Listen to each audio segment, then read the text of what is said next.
नमस्कार दोस्तों, मैं मूलचंद प्रजापति एक बार पुनः है आपका हमारे इस YouTube प्लेटफॉर्म मिशन उत्कर्ष पे आप सभी दोस्तों का हार्दिक स्वागत, हार्दिक अभिनंदन करता हूं।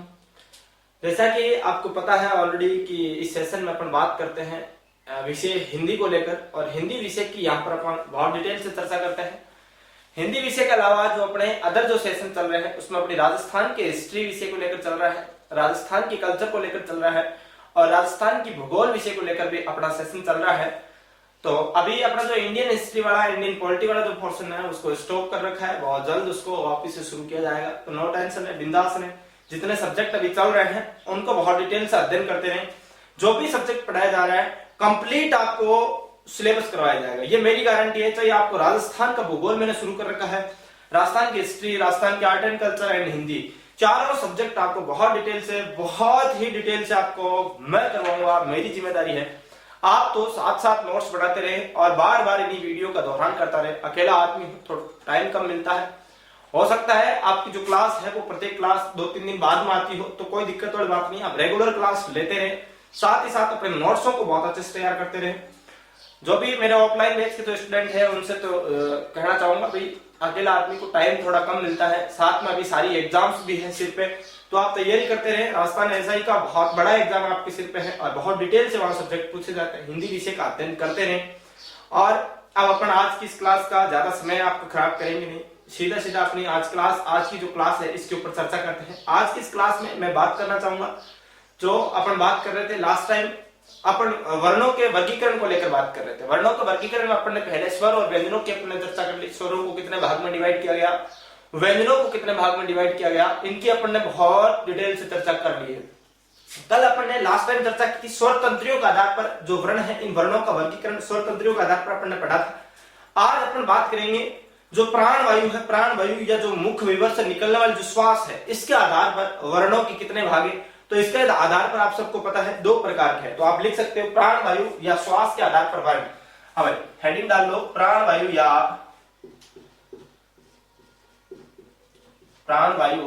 या श्वास के आधार पर, श्वास के आधार पर वर्ण के भेद। अब यहां पे कितने भेद किए गए हैं? 2 भेद किए गए। कितने भेद किए गए? प्राण वायु या श्वास के आधार पर। अब आपको पता है प्राण वायु क्या होती है? प्राण वायु यानी कि आपका सीधा सा संबंध रहता है किससे? ऑक्सीजन से। प्राण वायु की जब भी बात आती है आप क्या समझते हो? ऑक्सीजन की बात करते हो। ऑक्सीजन ही अपनी क्या होती है? प्राण वायु होती है। अब ऑक्सीजन से अपने को यहाँ पर कोई लेना देना नहीं है। आप ऐसे समझो गुरु जी आप तो प्राण वायु की बात कर रहे हो, प्राण वायु यानी कि जिंदा रहने के लिए जिस वायु की जरूरत है वो तो अपनी कौन सी है? ऑक्सीजन है। लेकिन यहाँ ऑक्सीजन से अपना कोई लेना देना नहीं है, ऑक्सीजन से अपना डायरेक्ट कोई रिलेशन नहीं है। अपन बात कर रहे हैं जो मुख विवर है अपना, जो यहाँ जहां से अपन वर्णों का उच्चारण करते हैं वहां से जो श्वास बाहर निकलती है, श्वास से अपना रिलेशन रहेगा। यानी जब आप किसी भी वर्ण का उच्चारण कर रहे हो, मैं आपके सामने बोल रहा हूं तो सीधी सी बात है मेरे मुख विवर से कुछ न कुछ श्वास बाहर निकल रहा होगा, हवा बाहर निकल रही होगी, जो वायु बाहर निकल रही है। यानी कि यहाँ प्राण वायु अपन ऑक्सीजन को कहते हैं। ऑक्सीजन यानी कि जो अपन अंदर लेते हैं, और यहाँ वर्णों का जब उच्चारण करते हैं तो जो श्वास बाहर निकलती है, बाहर तो CO2 निकलती है, आप सबको पता है। लेकिन फिर भी प्राण वायु का मतलब ऑक्सीजन नहीं है। या प्राण वायु का मतलब होता है जो मुख विवर से अपनी जो हवा बाहर निकल रही है, जो श्वास बाहर निकल रहा है, उसके आधार पर वर्णों के 2 भेद किए गए। अब ये 2 भेद कौन कौन से किए गए हैं? तो आपको पता है 2 भेद किए गए हैं। नंबर 1 तो है अल्प प्राण। हाँ भाई, कौन सा है? अल्प प्राण। अल्प प्राण। और नंबर 2 पर जो है वो है अपना महाप्राण। हाँ भाई, क्या? महाप्राण। यानी कि 2 कैटेगरी में अपन ने प्राण वायु या श्वास के आधार पर वर्णों की कैटेगरी को डिवाइड कर दिया। अब 2 प्रकार में जब मैं चर्चा करूं, भाई चर्चा क्या करूं कि अल्प प्राण क्या होता है और महाप्राण क्या होता है, तो आप समझने की कोशिश करना। अल्प प्राण, अल्प प्राण यानी कि जहां पर मुख विवर से हवा कम मात्रा में बाहर निकले, क्या कहलाएंगे भाई? अल्प प्राण कहलाएंगे। यानी कि जैसे आप बोल के चेक करो के ख ग घ हड़, यानी च छ ज झ बोलते हो ना, ट ठ ड ढ, तो जहां ज्यादा हवा बाहर निकल रही, यानी आपने बोला के, फिर आपने बोला खे, इसी प्रकार आपने बोला च, फिर आपने बोला छ, यानी के ख क ख। आपको ऐसा नहीं लग रहा है क्या ज्यादा हवा ख में बाहर लगानी निकल रही है और के में कम मात्रा में हवा बाहर निकल रही है? यानी कि यहाँ के में कम मात्रा में हवा बाहर निकली, चे में कम निकली, लेकिन छ में चे के दुगुनी, चे से 10 डबल लगी। यहाँ पर के से है, खे में जस्ट क्या निकल रही है, दुगुनी हवा निकल रही है कि नहीं निकल रही। यानी कि जहां पर मुख्य विवर से श्वास जो है, हवा जो है वो ज्यादा मात्रा में बाहर निकले तब तो वो क्या कहलाएगा, महाप्राण। लेकिन अगर वही हवा कम मात्रा में जब बाहर निकले तो क्या कहलाएगा, अल्प प्राण। तो आपको अच्छे से समझ में आया होगा अल्प प्राण क्या होता है, महाप्राण क्या होता है। अब कौन कौन से वर्ण जो है वो अल्प प्राण में आते हैं, कौन कौन से महाप्राण में आते हैं, उनकी भी चर्चा करेंगे। पहले आप यहां तक नोट कर लो, फिर अपन एक एक की चर्चा करते हैं। हाँ भाई, कर लिया होगा नोट, कर लिया क्या? हाँ तो ठीक है भाई। अब हेडिंग डाल दो आप अल्प प्राण। अब हेडिंग क्या डाल दो, हेडिंग डाल दो आप तो अल्प प्राण, हेडिंग डाल दो अल्प प्राण। हाँ हेडिंग डाल दो अल्प प्राण। नंबर 1 की चर्चा कर रहा हूं यहां पर, 1 नंबर आप हेडिंग डालना, 1 नंबर करके अल्प प्राण, अल्प प्राण। हाँ भाई अल्प प्राण। अल्प प्राण में क्या लिखना, लिखना क्या है, मैंने आपको बता दिया है कि वे वर्ण जिनके उच्चारण में मुख विवर से निकलने वाली जो हवा है वो कम मात्रा में बाहर निकले क्या कहलाएंगे, अल्प प्राण कहलाएंगे। तो आप लिख सकते हैं वे वर्ण जिनके उच्चारण में मुख्य विवर से, वे वर्ण जिनके उच्चारण में, जिनके उच्चारण में मुख विवर से, मुख विवर से कम मात्रा में हवा बाहर निकले, हवा बाहर निकले, हाँ कम मात्रा में जहां हवा बाहर निकले क्या कहलाएंगे, कम मात्रा में हवा बाहर निकले या निकलती है, हाँ निकले, अल्प प्राण कहलाते हैं। हवा क्या कहलाते हैं, अल्प प्राण वर्ण कहलाते हैं। अल्प प्राण वर्ण कहलाते हैं, हमें क्या कहलाते हैं, अल्प प्राण वर्ण कहलाते हैं। अब ये जो अल्प प्राण वर्ण है ये होते कितने हैं, तो ये टोटल 30 होते हैं। हमें कितने होते हैं, ये इनकी टोटल संख्या की बात करूं, हमें कुल संख्या की बात करूं कि कुल होते कितने हैं, तो आप लिख सकते हो यहां पर इनकी जो कुल संख्या है, ये कुल संख्या होती है इनकी 30। हमें कितनी होती है, 30 होती है। इनकी कुल संख्या कितनी होती है, 30 होती है। अब 30 होती कौन कौन सी, गुरुजी आपने बता दिया अल्प प्राण, यानी कि वे प्राण, वे वर्ण जिनके उच्चारण में मुख विवर से हवा क्या निकले, कम मात्रा में बाहर निकले क्या कहलाएंगे, अल्प प्राण कहलाएंगे। कम मात्रा में यानी कि जैसे आप बोल के चेक करो आप, हाँ वर्ण तो आप जानते ही हो, यानी कि वर्णों का जब उच्चारण करते हो आप क्या खे गड़े बोलते हो, तो इसमें क्या कैसे बोलोगे, क ख ग ग ड़, यानी कि के बाद खे बोला, खे के बाद ग बोला, फिर घ बोला, हड़े बोला। यानी कि आपको कहीं ना कहीं ऐसा लग रहा होगा कहीं कहां हवा कम निकल रही है, कहां ज्यादा निकल रही है। आप एक बार साथ साथ बोल के प्रैक्टिस कीजिए, क ख ग ग ड़, च छ ज ज, ट ठ ड ढ ण। अब आपको पता चलेगा भाई हवा कहां कम निकल रही है और कहां ज्यादा निकल रही है। आपने अंदाजा लगा लिया होगा वैसे तो, लेकिन फिर भी अगर आप अंदाजा नहीं लगा पाए तो आप यहां पर लिख सकते हो जैसे, हाँ भाई जैसे यहां पर कौन कौन से वर्ण शामिल किए जाते हैं, तो आप यहां पर लिखना जैसे, जैसे करके लिखना। और इसमें आप क्या लिखोगे भाई, कौन कौन से, प्रत्येक वर्ग का पहला, तीसरा और पांचवा लिखो। प्रत्येक वर्ग का, प्रत्येक वर्ग का पहला, तीसरा और पांचवा वर्ण, और पांचवा वर्ण। अब कौन कौन सा होता है वर्ग, मैंने कल बताया था आपको वर्ग क्या क्या होता है। वर्ग का मतलब होता है जैसे के वर्ग, के वर्ग में क्या आ गया, खे गे गड़े, फिर चे वर्ग चे छे दे, फिर टे वर्ग टे टे डे डे, फिर क्या हो गया ते वर्ग ते ते दे देने, फिर पे वर्ग पे पे पे में, ऐसे होता है ना। ये क्या होता है, ये वर्ग होता है, यानी के वर्ग है, ये चे वर्ग है, ये टे वर्ग है, ये ते वर्ग है, ये पे वर्ग है। अब आपको मैंने बताया कि 5 जो वर्ग है, इन 5 वर्गों में प्रत्येक वर्ग का पहला, तीसरा और पांचवा वर्ण। अब पहला, तीसरा, पांचवा वर्ण कौन कौन सा है, तो आप लिख सकते हो। देखो कौन कौन सा है आपको पता है सबको। पहला वर्ण क्या होता है, के कबूतर होता है। फिर दूसरा मैंने छोड़ दिया, तीसरा यानी कि गेडिया होता है। फिर मैंने क्या लिखा, अड़े लिखा। फिर मैंने इसी प्रकार चे वर्ग में क्या कहा, चे के बाद छेनी जय है, फिर क्या है, ये है। फिर इसी प्रकार टे वर्ग में टे है, ठेनी डे है, डैनी और क्या है, अना है। फिर इसी प्रकार टे वर्ग में क्या लिखा, ते है, ठेनी है, दे है, धेनी न है। फिर इसी प्रकार पे में है, पे है, ठहनी है, बे है, बैनी है और क्या है, मैं है। ये तो अपन ने क्या बात कर ली, 5 जो अपने वर्ग हैं इनकी बात कर ली। इसमें कितने हो गए, प्रत्येक में 3 आ रहे हैं, 3 से 3 3 4 5 से 15, कितने आ गए, 15 आ गए। लेकिन आप कहोगे गुरुजी आपने टोटल संख्या कुल संख्या कितनी बताई है? 30 बताइए। ये 30 कौन कौन से है इनके बारे में चर्चा करो। तो आप तो आगे लिखो ये रे ले और वे। हाँ भाई, पांचों वर्ण और रे और कौन कौन से इसमें शामिल? ये रे ले और वे, चार ये शामिल कर दिए। तथा पांचों वर्ण तथा ये रे ले और क्या हो गया? वे शामिल कर लिया। और सभी स्वर, और क्या शामिल किया? और सभी स्वर, और क्या शामिल कर रहे हैं? सभी स्वर। अब आप सबको पता है, देखो 15 ये हो गए, प्रत्येक वर्ग का पहला तीसरा पांचों वर्ण, इनको मिलाए तो 15 तो ये हो गए। 15 के बाद 4 ये हो गए। 15 और 4 कितने होते हैं? 19 होते हैं। 19 और सभी स्वर, स्वर यानी कितने होते हैं? टोटल स्वर कितने हैं? 11 है। आप सबको पता है ए आ ई ई री ए आई ओ औ, ये टोटल कितने स्वर है?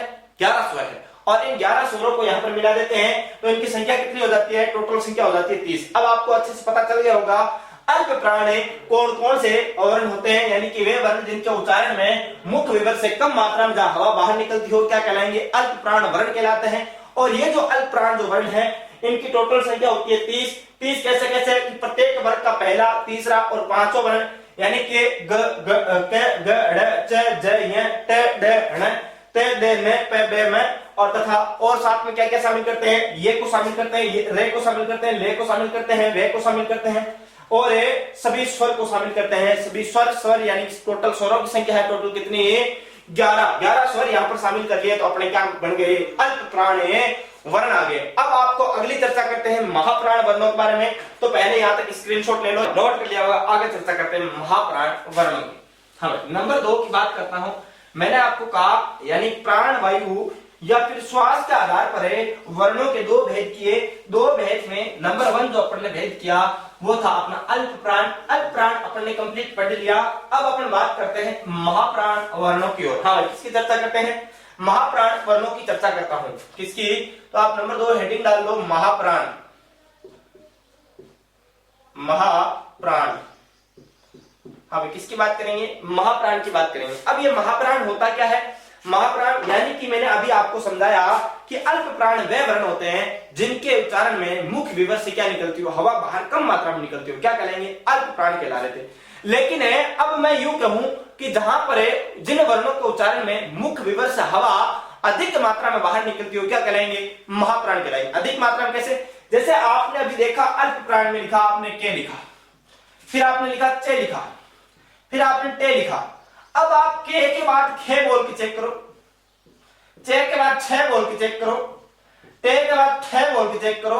आपको समय क्या लग रहा है? ज्यादा लग रहा है अपेक्षाकृत, और जोर भी लगाना पड़ रहा है। क ख ट ठ ड ढ लगाना पड़ रहा है ना। यानी इनके बाद का जो उच्चारित वर्ण है उनमें अपने को समय ज्यादा लगता है। और दूसरी बात, यहां पर मुख्य विवर से श्वास की मात्रा भी क्या निकल रही है? ज्यादा मात्रा में बाहर निकल रही है। इसलिए इन वर्णों को अपन क्या कहते हैं? महाप्राण वर्ण कहते हैं। अब ये महाप्राण वर्ण कौन कौन से होते हैं और कैसे इनकी संख्या होती है, इनकी अपन चर्चा करते हैं। और क्या इसकी परिभाषा होती है, इसकी भी अपन एक बार क्या कर लेते हैं? चर्चा कर लेते हैं। तो आप महाप्राण वर्णों की अच्छे से परिभाषा समझ तो चुके होंगे, लेकिन आपको भाषा में मैं यहां लिखवा देता हूं।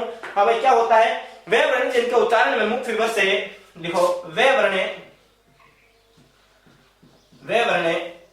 जिनके उच्चारण में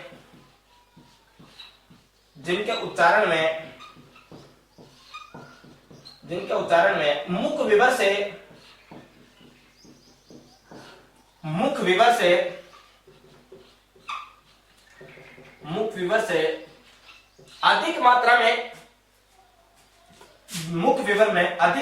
अधिक मात्रा में हवा बाहर निकलती है,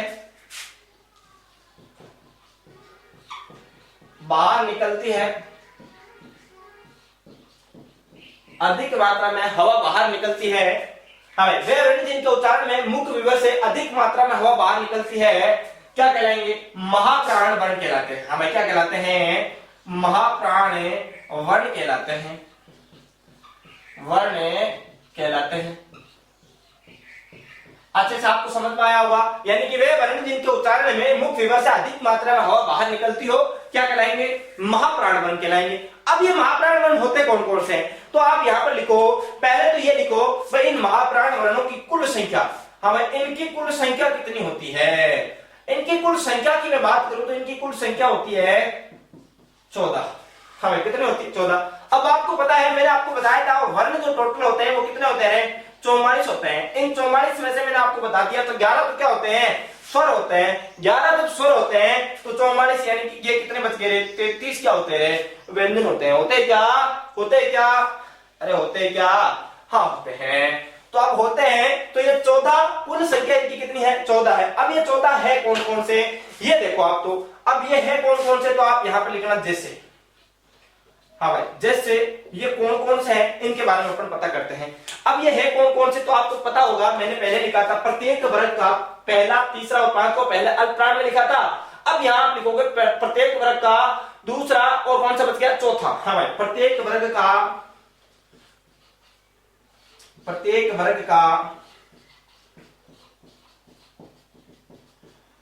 दूसरा और चौथा वर्ण।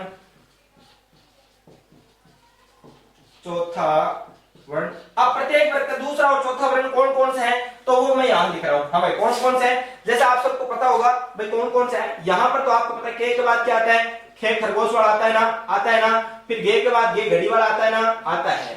उसी प्रकार चे में क्या आता है छ आता है। छ के बाद झंडा वाला आता है। इधर टे में ठटेरा वाला आता है। फिर डे डमरू ढक्कन वाला आता है। फिर इसी प्रकार अपन बात करें टे वर्ग आ गया ते वर्ग में टे में थे आ गया दे नहीं धे आ गया। फिर इसी प्रकार पे वर्ग में पे के बाद थे आ गया बे नहीं क्या आ गया भे आ गया। ये तो अपने क्या हो गया प्रत्येक वर्ग का दूसरा और चौथा 5 वर्ग यानी कितने हो गए 10 हो गए। लेकिन गुरुजी आपने संख्या बताई कितनी 14 तो और कौन से हैं तो और आप शामिल कर लेना इनके अलावा और इसमें होते हैं।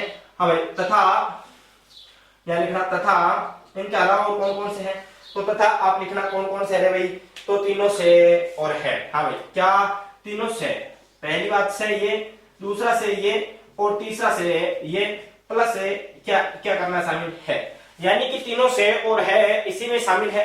तो आपको अब अच्छे से पता चल गया होगा कि प्रत्येक वर्ग का दूसरा और चौथा वर्ण तथा तीनों से और है ये किसमें शामिल होते हैं महाप्राण में शामिल होते हैं। अब आपको अच्छे से समझ में आ गया होगा कि वर्णों की जो संख्या है वो कितनी होती है भाई टोटल यहाँ पर है जो महाप्राण वर्ण है इनकी संख्या कितनी होती है 14 होती है। अब ये 14 कैसे कैसे होती है आपको पता है जैसे मैंने बताया यहाँ प्रत्येक वर्ग का दूसरा और चौथा वर्ण यहाँ पर शामिल होता है। यानी दूसरा और चौथे की बात करूं तो पहला है खे ग च झ ठ ढ थ ध प फ और भ। यानी कि यहाँ पर मैंने आपको पहले ही बता दिया था कि वर्ग क्या होता है। वर्ग मैंने कहा जैसे कि कबूतर के बाद के खे गे गड़े ही होता है तो ये क्या होता है के वर्ग होता है। फिर इसी प्रकार चे छे जे जो होता है ये चे वर्ग होता है।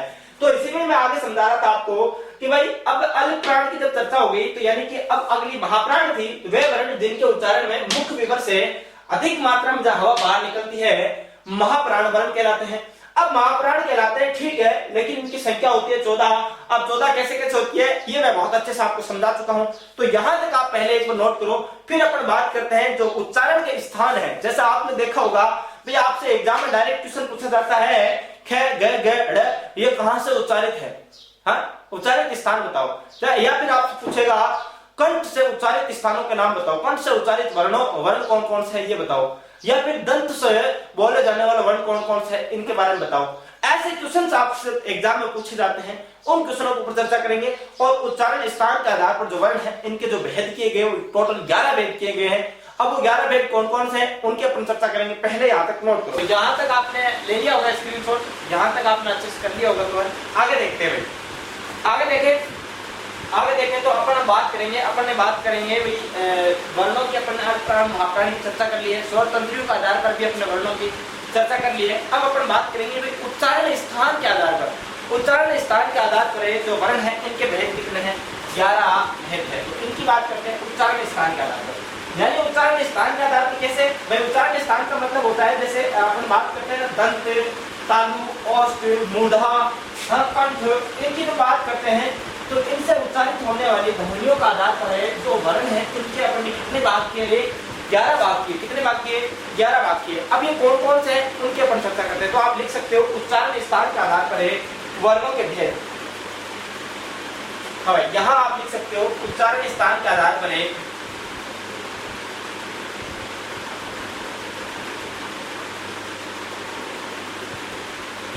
उच्चारण स्थान के आधार पर आधार करें और वन के कितने भेद है? 11 भेद है। हमें कितने भेद है? 11 भेद। अब ये 11 भेद कौन कौन से हैं इनकी अपन चर्चा करेंगे। इनकी चर्चा मैं एक सारणी के माध्यम से करना चाहूंगा। जैसे यहाँ आप लिखना क्रम संख्या, यहाँ दिख रहा है ना आराम से, हाँ, तो यहाँ लिखना आप क्रम संख्या,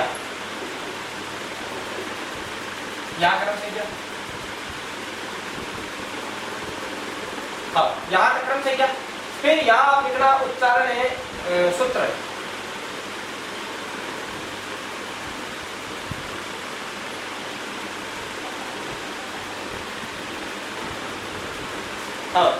यहाँ आप लिखना उच्चारण सूत्र और यहाँ पर आप लिख देना उच्चारण स्थान।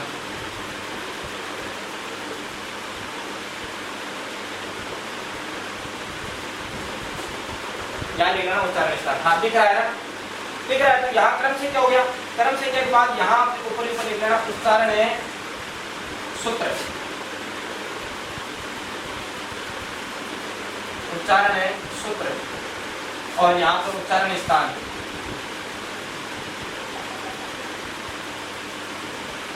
उच्चारण स्थान ये आप इस प्रकार एक सारणी बना लेना। अब इस सारणी में करना क्या है? अपन ने कहा कि टोटल भेद है 11 भेद, तो यहाँ तो आप क्या लिखते जाएंगे एक एक भेद, और यहाँ पर जो उच्चारण का सूत्र है, सूत्र लिखना है। प्रत्येक भेद का जो सूत्र होता है उस सूत्र को आपको लिखना है। सूत्र को लिखने के बाद आपको जो क्या करना है, उसका उच्चारण स्थान देखना है। सूत्र में ही आपको पता चल जाएगा उच्चारण स्थान कैसे ज्ञात किया जाएगा। तो आप देखना पहले भेद में मैं आपको कहूँ आपको है विसर्जनीय कंठ,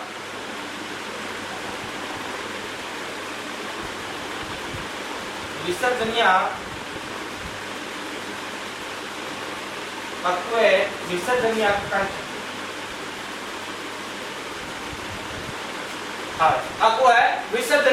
कंठ। अब आपको पता चल गया विसर्जन कहां से हो रहा है? कंठ से हो रहा है। ठीक है ना, कंठ है ये कंठ, तो यानी उच्चारण स्थान कौन सा होगा? इसका कंठ हो गया, वाक नहीं हुआ। अब आपको विसर्जनीय कंठ, इसका क्या मतलब हुआ? ये तो संस्कृत वर्ड है गुरुजी, आप तो हमें हिंदी में बता दो, और हिंदी में आप बता दोगे तो हमारा काम क्या हो जाएगा? कंप्लीट हो जाएगा। चलो हिंदी में लिख लेते हैं। इस ए का मतलब क्या होता है? इस ए का मतलब होता है ए या आ, ए या आ, समझ में आ गया। फिर इस कु का मतलब क्या हुआ? इस कु का मतलब होता है के वर्ग। हमें क्या, कौन सा वर्ग है? के वर्ग। अब के वर्ग में कौन कौन सा आता है? के वर्ग में आता है के, ख, ग, ढ, क, ख, ग, ढ। हाँ, के वर्ग में कौन कौन सा आता है? के वर्ग में आपको पता है क, ख, ग, ढ, क, ख, ग, ढ। हमें थोड़ी सी आवाज की अब तक समस्या हो रखी होगी, फैन चालू रह गया था गलती से, और फैन गलती से चालू रह गया तो थोड़ी सी आवाज की दिक्कत हो गई थी। तो कोई दिक्कत वाली बात नहीं, नो टेंशन, कॉम्प्रोमाइज कीजिएगा, ठीक है। अक्वे विसर्जनीय कंठ, अक्वे विसर्जनीय कंठ। अक्वे विसर्जनीय कंठ का मतलब क्या हुआ? यानी ए का मतलब हो गया ए या आ, स्वर में क्या आ गया? ए या आ गया। अब को का मतलब क्या हो गया? के वर्ग ले लिया। क्या ले लिया? के वर्ग ले लिया। अब है ना, के वर्ग प्लस क्या क्या जोड़ना है साथ में? है को। अब है का उच्चारण कहां से होता है? ह कंठ से हो रहा है ना, यानी कि साथ में क्या लिया? ए आ, के वर्ग, और क्या लिया? है लिया, और है के अलावा और क्या लिया है? विसर्ग। ये विसर्जन ये दिया रखा है ना, यानी इसका मतलब क्या लेना है आपको? विसर्ग लेना है। हाँ, क्या लेना है? विसर्ग लेना है। अब आपको पता चल गया होगा इस सूत्र का मतलब क्या हुआ? अकुए विसर्जनीय कंठ, अकुए विसर्जनीय कंठ, यानी कि ए आ, के वर्ग है और विसर्ग को शामिल करते हैं, और इनका उच्चारण कहां से होता है? तो इनका उच्चारण होता है कंठ से। कहां से होता है? इनका उच्चारण होता है गुरुजी कंठ से होता है। पता चल गया। नंबर एक चीज पता चल गई। नंबर दो, भेद नंबर दो, क्रम संख्या नंबर 2। हाँ, एक नंबर पता चल गया अच्छे से, तो 2 नंबर समझो। 2 नंबर समझना है तो 2 नंबर में आपको याद रखना है क्या? तालु से लिखना है। हाँ भाई, किससे? क्या याद रखना है? तालु से। तालु का सूत्र क्या होता है? तो इसका सूत्र होता है इच्यू सानाम, इच्यू हाँ, इच्यू सानाम तालु। हाँ, ये इसका क्या होता है? संस्कृत में सूत्र होता है इच्यू सानाम तालु, इच्यू सानाम तालु।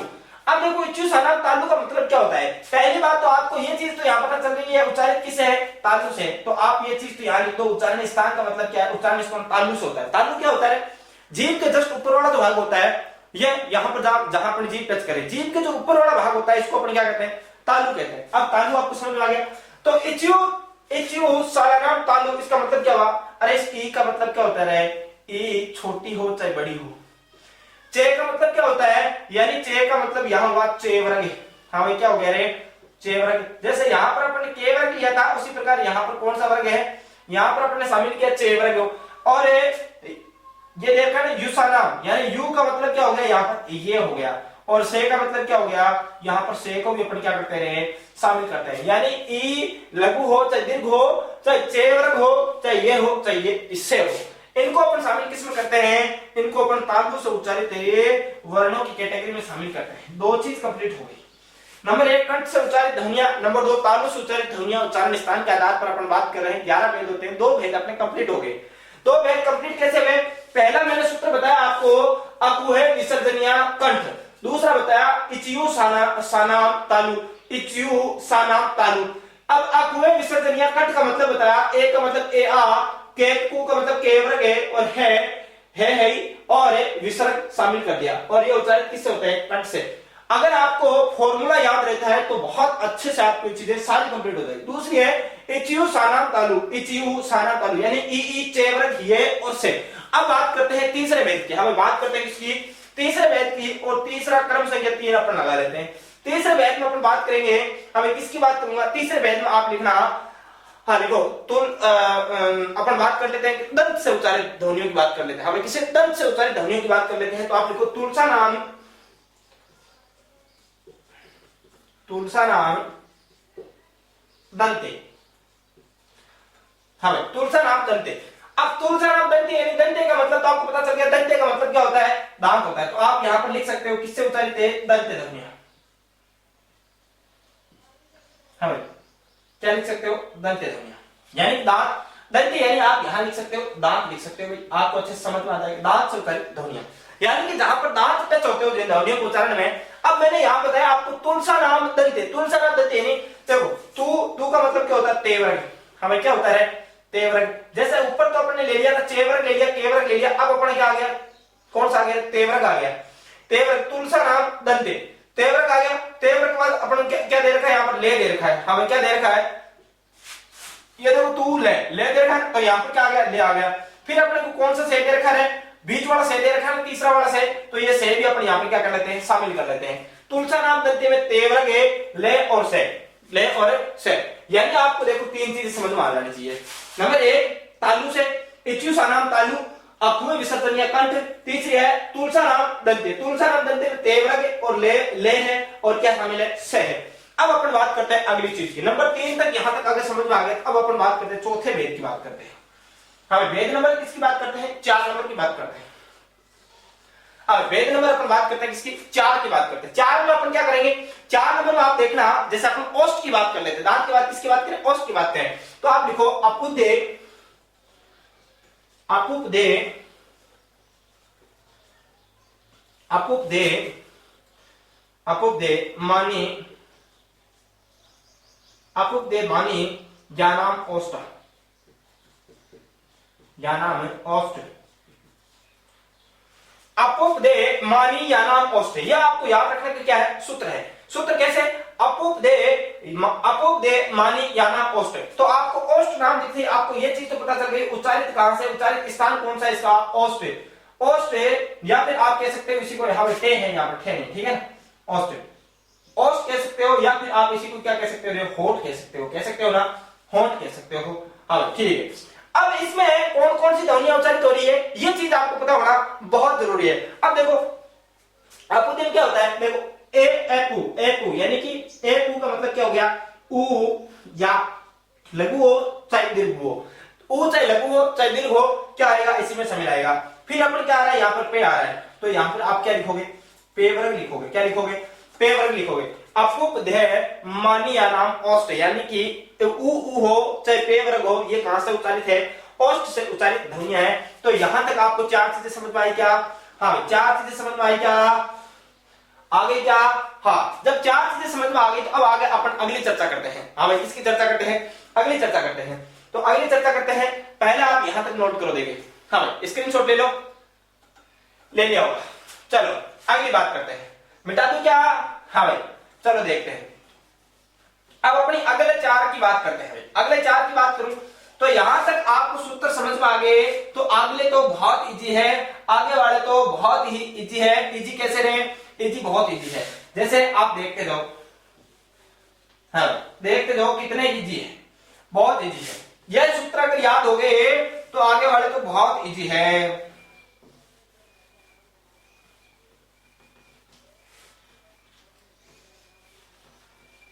हाँ, यहां तक अपने देख लिए 4 हो गए। अब अपन बात करते हैं अगली, सारणी अपनी तैयार है, बात करते हैं 5वां की। हाँ भाई, 5वां भाग कौन सा था इसकी बात करते हैं। 5वां भाग लिखना नासिक के व्यंजन। हाँ भाई, उच्चारण स्थान यहां लिखना नासिक के व्यंजन। हाँ भाई, नासिक के वर्ण लिखना, ठीक है, नासिक के वर्ण लिखना। अब नासिक के लिख लिया, या फिर आप लिखो नासिका से, हाँ उच्चारण स्थान लिख रहे हो ना तो नासिका लिख लो, सीधा सीधा नासिका लिख लो। हाँ भाई, उच्चारण स्थान यानी नासिका। नासिका से कौन कौन से, तो मैंने आपको जब नासिक के व्यंजन पढ़ाया था तब आपको बहुत अच्छे से पढ़ाया था कि कौन कौन से। आपको पंचम वर्ण पता है, एक तो अड़, एक इया, एक अणे, एक ने और एक में। ये अपने कहां से उत्पन्न है, कहां से उच्चारित स्थान है इनका? नासिका। अंग इय अण न म, अंग इय अण न म, अंग इय अण न म। ये क्या है? अपने नासिका से। इनका जब उच्चारण करोगे तो आपको अपने नासिका का प्रयोग करना पड़ रहा है, और जहां नासिका का प्रयोग करना पड़े कौन से वर्ण कहलाएंगे? नासिका से उत्पन्न वर्ण कहलाएंगे, ठीक है, नासिका से उच्चारित वर्ण कहलाएंगे। नंबर 6 की बात करता हूं। हाँ भाई, नंबर 6 में आप लिखना नासिका के बाद आप लिखना मसूड़ा। हाँ भाई, या फिर लिख सकते हो वत्सरीय। वत्सरीय या फिर इन्हीं को अपने क्या कहते हैं? मसूड़ा कहते हैं। मसूड़ा, मसूड़ा जानते हो ना? मसूड़ा यानी कि ये जो अपना भाग होता है, या गालों के पास वाला जो दांतों का जो आगे वाला भाग होता है, इसको अपन, या फिर ये जो भाग होता है दांतों ऊपर वाला जो भाग होता है जहां दांत शुरू होते हैं, उनको अपन कहते हैं मसूड़ा। क्या कहते हैं? मसूड़ा। यानी कि मसूड़ों से उत्पन्न जो ध्वनियां है ये कौन कौन सी है, वर्ण कौन कौन से है? इनमें मसूड़ों को अपन क्या कहते हैं? वत्सरीय कहते हैं। हम क्या कहते हैं? वत्सरीय कहते हैं। से पूर्ण आएगा, आधा आएगा, ठीक है, वत्सरीय। वत्सरीय या मसूड़ा से उत्पन्न ध्वनियां। अब ये कौन कौन सी ध्वनियां हैं? मसूड़ा, मसूड़ा और वत्सरीय। हाँ, इनसे उत्पन्न ध्वनियां कौन कौन सी है? तो आप देख सकते हो र, न, ल, र, न, ल, और तो कौन कौन सा हो गया? स और ज। हाँ, र, न, ल, स, ज। ये क्या है? मसूड़ा से। अब ये बहुत सारे वर्ण क्या आ रहा है आपको देख रहा होगा, दोबारा आ रहा है, दोबारा आ रहा है, यानी दूसरी बार आ रहा है। जैसे आपने यहां देखा, ये देखो न, यहां पर भी न आ गया ना दोबारा।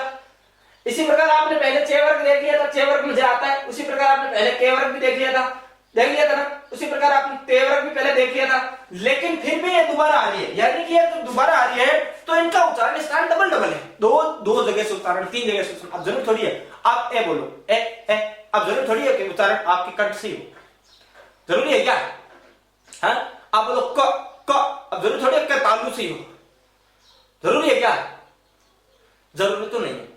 जब जरूरी नहीं है तो जरूरी नहीं है, यानी कि एक बार में ही अपने जो मुख विवर है, जो वाग यंत्र के अवयव है, वो अलग अलग स्थानों को छू रहे हो।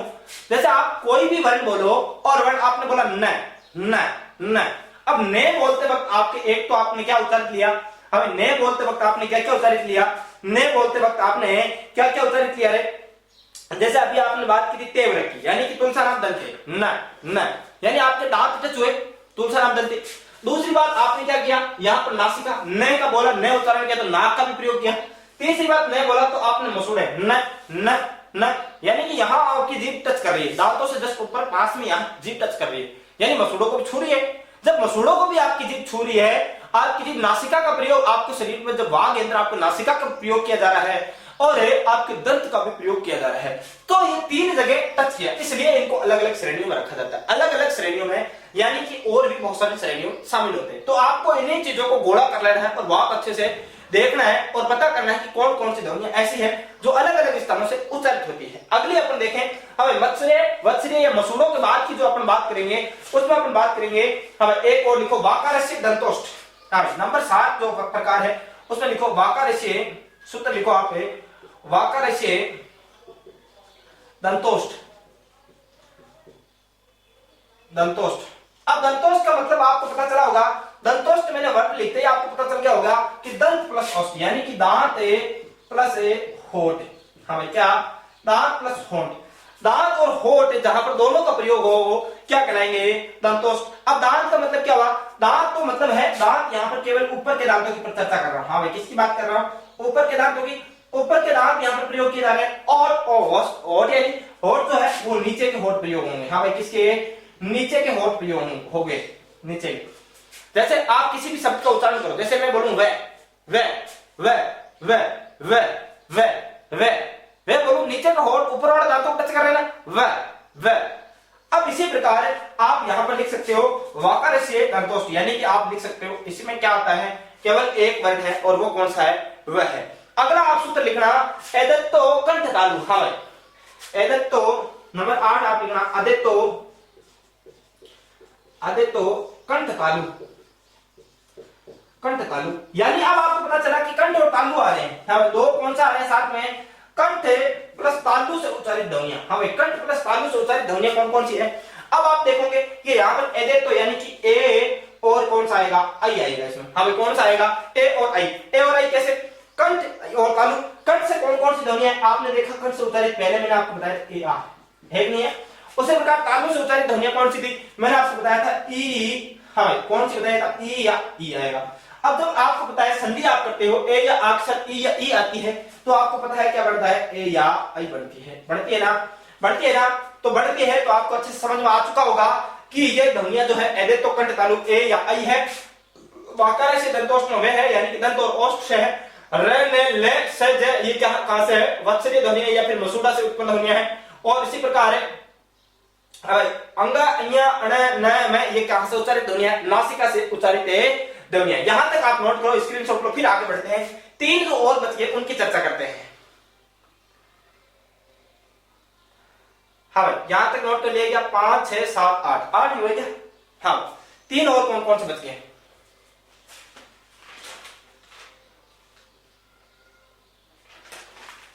हाँ भाई, तीन और बच गए। यहां तक स्क्रीनशॉट ले लिया तो आगे बढ़ते हैं।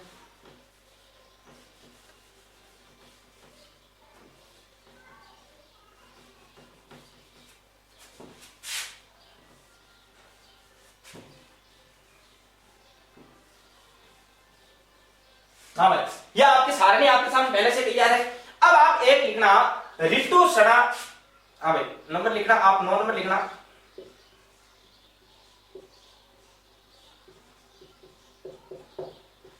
ऋतु ऋतु सणाम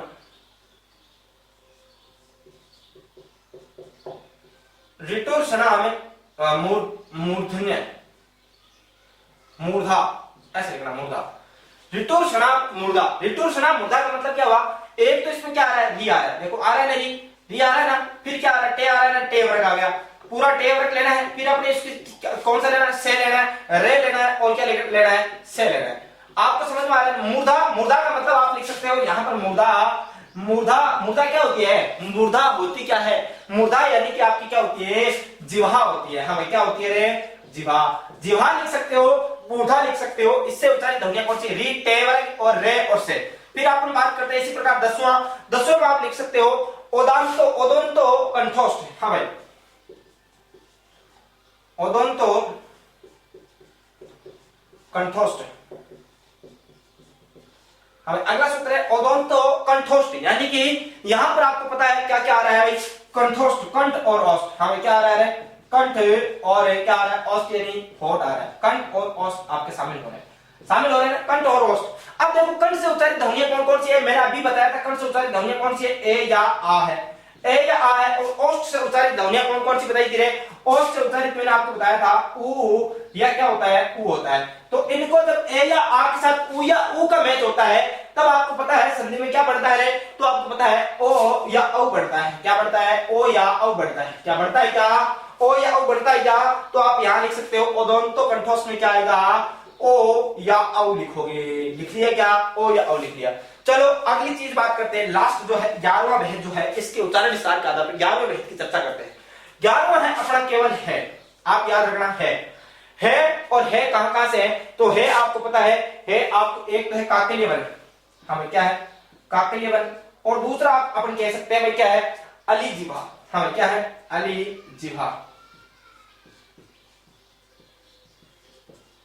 अब देखो है को अपन ने कहां चर्चा कर ली, हाँ भाई है कि अपन ने कहां चर्चा कर ली, है कि अपन ने चर्चा कर ली। एक तो अपन ने है की चर्चा की थी पहले ही पहले है, अब तुम्हें विचार कर रहे हैं आप कंठ, यानी कंठ में चर्चा की थी, कंठ में चर्चा कर ली। फिर अपन ने है की चर्चा कहां पर की थी क्या, कहीं पर की थी क्या, नहीं की। तो आप देखो एक तो है ये काकल्य वर्ण है, काकल्य, दूसरा है अलीजिह्वा, यानी जिह्वा का भी इसमें प्रयोग हो रहा है, कंठ का प्रयोग हो रहा है, इसलिए इसको क्या कह दिया, काकल्य और अलीजिह्वा वर्ण कह दिया। यहां पर आपके टोटल भेद जो है उच्चारण विस्तार के आधार पर 11 भेद है, ये क्या हो जाते हैं, कंप्लीट हो जाते हैं। आप अच्छे से सारणी बनाना, इनको 2-4 बार पढ़ना, फिर आपके ये बहुत ही डिटेल से आपको समझ में आ चुके होंगे। तो पहले यहां तक नोट करो, फिर आगे यहां तक आपने नोट कर लिया तो अब अपन चर्चा करते हैं, थोड़ी सी और चर्चा क्या करेंगे। वैसे आज की क्लास ऐसे लंबी हो चुकी है, कोई दिक्कत वाली बात नहीं है, अपन ने खूब बातें की है, खूब आराम से पढ़ा है।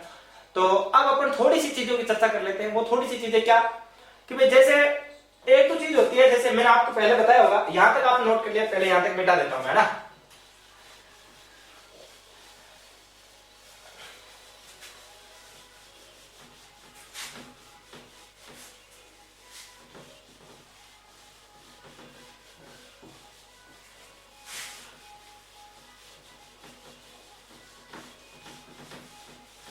हाँ भाई, जैसे अब 2-4 चीजों की चर्चा करता हूं। जैसे आपने देखा होगा एक तो होता है जैसे मेहमान स्वर, आगत स्वर, आगत व्यंजन, इनकी अपन वैसे चर्चा कर चुका हूं मैं, लेकिन फिर भी जैसे मैं एक दो चीजों की चर्चा करूं भाई, हिंदी वर्णमाला में जो आगत स्वर है, हाँ भाई आगत स्वर, इन आगत स्वरों की संख्या कितनी होती है। दूसरी है आगत व्यंजन, आगत व्यंजन, और तीसरा जो क्वेश्चन बनता है यहां से वो बनता है किसका, क्वेश्चन बनता है भाई आगत, या आप इनको कह सकते हो मेहमान वर्ण। अब 3 टाइप के क्वेश्चन बनते हैं। एक क्वेश्चन बनता है आगत स्वर, एक बनता है आगत व्यंजन, एक बनता है आगत मेहमान वर्ण। अब ये होते कौन कौन से, वैसे मैं पहले चर्चा कर चुका हूं, नो टेंशन है, लेकिन फिर भी एक बार आपकी देखने की चीजें। आगत स्वर तो कौन सा होता है, अंग्रेजी वर्णमाला में यानी हिंदी वर्णमाला में आगत स्वर होता है ओ।